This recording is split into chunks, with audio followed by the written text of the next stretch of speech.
नमस्कार, आप देख रहे हैं सिटी पोस्ट लाइव और मैं हूं आपके साथ प्रभाकर पांडे। आपको बता दें, निर्दलीय सांसद पप्पू यादव ने अररिया में दरोगा की हत्या पर कहा, बिहार में कानून व्यवस्था का कोई मापदंड नहीं रह गया है।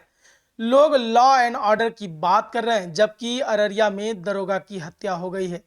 राबड़ी देवी के आरोपों पर नीतीश कुमार को घेरते हुए उन्होंने कहा, नीतीश कुमार महिलाओं का अपमान करते हैं। वह एक दूसरे से कहते हैं कि मुख्यमंत्री हमने बनाया, लेकिन उप मुख्यमंत्री बड़े पापा ने बनाया। यह बातें वे कहते हैं जो शोभा नहीं देती। उनकी उम्र हो गई है और निश्चित तौर पर वह भूल रहे होंगे। संभल में मस्जिद को ढके जाने पर पप्पू यादव ने कहा, अब देखिए एजेंडा वही है। शेयर बाजार खत्म हो गया, मार्केट बर्बाद हो गया, लोग परेशान हैं और उनका पैसा बर्बाद हो रहा है। कौन इसका जिम्मेवार है? आज इन सभी मुद्दों को ढकने के लिए यह सब किया जा रहा है। उन्होंने बीजेपी पर हमला करते हुए कहा, बीजेपी को कानून व्यवस्था से कोई फर्क नहीं पड़ता। बीजेपी को सिर्फ हिंदू मुसलमान से ही फुर्सत नहीं है। पूर्णिया में बेटी की हत्या हुई, एक खिलाड़ी की हत्या हुई और मैं अभी वहीं जा रहा हूं। इन सभी मुद्दों से हम लड़ेंगे और बीजेपी से लड़ेंगे, और वो भी लड़ेंगे सिर्फ और सिर्फ कांग्रेस। पप्पू यादव ने होली और रमजान के मुद्दे पर कहा, हम पहले भी एक साथ होली और रमजान मनाते थे, लेकिन अब इसे राजनीति मुद्दा बना दिया जा रहा है। बिहार इसे कभी बर्दाश्त नहीं करेगा। और क्या कुछ कहा है पप्पू यादव, पहले आप वीडियो ये देखें। एकदम सामने सामने आ जाइए। महिलाओं के अपमान पर सवाल किया। राबड़ी देवी ने कहा कि नीतीश कुमार सदन में भांग पी के आते हैं, महिलाओं का अपमान करते और दो बार अपमान कर चुके हैं वो। भैया इधर सुनिए, जब महागठबंधन की सरकार थी तब मोदी कहते थे अपमान करते ही महिला विरोधी है। मध्य प्रदेश में देखिए, कोई कहते हैं हम मुख्यमंत्री बनाए, और कोई यह नहीं कहते हैं कि नीतीश कुमार बड़े पापा बड़े चाचा थे, उन्होंने डिप्टी सीएम का पद दिया और फ्रीडम दिया। राबड़ी देवी जी सम्मानित हम लोग की माँ के तरह है,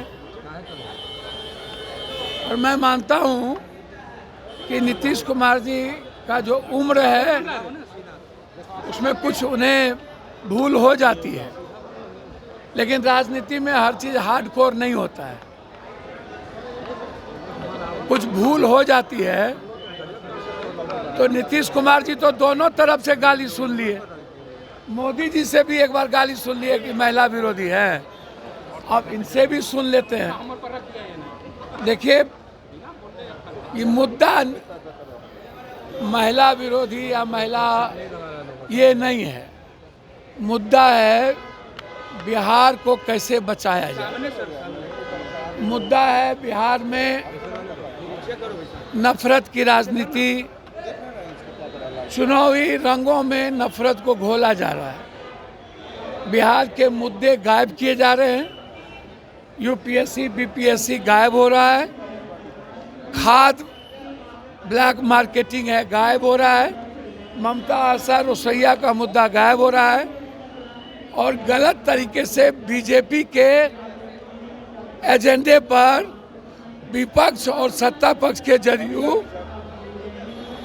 खेल खेल रहे हैं। बीजेपी पीछ दे रहे हैं और ये लोग समझ नहीं पा रहे हैं। बीजेपी के राजनीति में विपक्ष को नहीं फंसने की जरूरत है, और अभी लड़ाई बीजेपी से है, नीतीश कुमार से नहीं है। संभल में मस्जिदों को ढका जा रहा है। अररिया में जो एक पुलिस वाले की हत्या कर दी गई है, घेर कर मार दिए हैं, क्या किस तरीके से चल रहा है law and order? Sir, law and order है, बीजेपी को लॉ एंड ऑर्डर से मतलब है।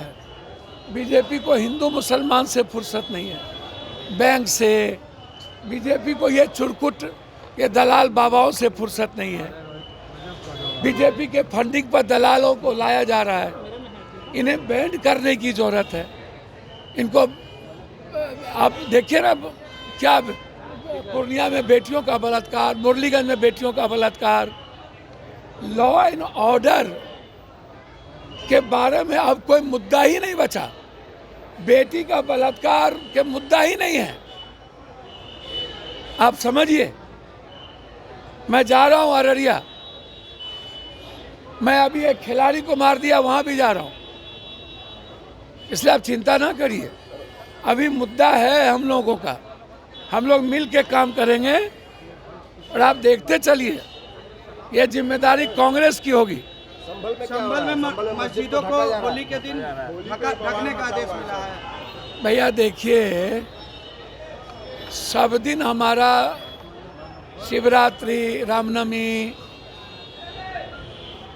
कृष्णनवमी, कृष्ण जन्माष्टमी, ईद, बकरीद एक साथ खेले हैं। ये भारत की संस्कृति है। और अब बीजेपी के पास और बीजेपी के नेताओं के पास ट्रंप जैसे टेरर के मुद्दों को ढकने के लिए,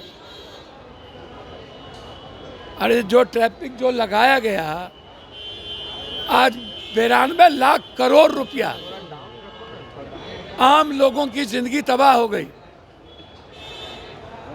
टैरिफ को आप भूल जाइएगा, पूरी बाजार खत्म हो गई। आप एक बार चर्चा कर रहे हैं, पूरा बाजार, हिंदुस्तान की इकोनॉमी खत्म हो रही है। शेयर मार्केट कहां है, मुद्रास्फीति कहां है, खाद्य पदार्थ पर असर पड़ रहा है, गाड़ियों पर असर पड़ रहा है। ये मुद्दे नहीं है। होली और रमजान दोनों साथ हम पहले भी खेले, लेकिन अब हर चीजों को पॉलिटिकलाइज करना, कोई भी पक्ष, और बिहार इसको कभी कबूल नहीं करेगी, किसी भी पक्ष।